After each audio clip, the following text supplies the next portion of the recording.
The next thing I'm going to show you how to do is to properly move in and out of the tent. Now this might sound very basic, but quite often it can be confusing.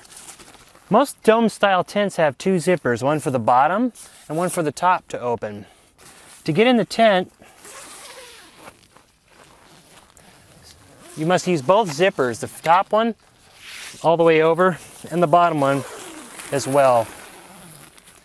It's not necessary to open the tent all the way to move in and out at night as you go about your business at your campsite, but it is helpful to do so for the next step, which will be to lay down the bedding and prepare the sleep area in the tent. One of the nicer amenities that you often find on dome-style tents is a tie-off such as this to hold the door open as you clean out the tent and as you lay your bedding down for sleeping use later.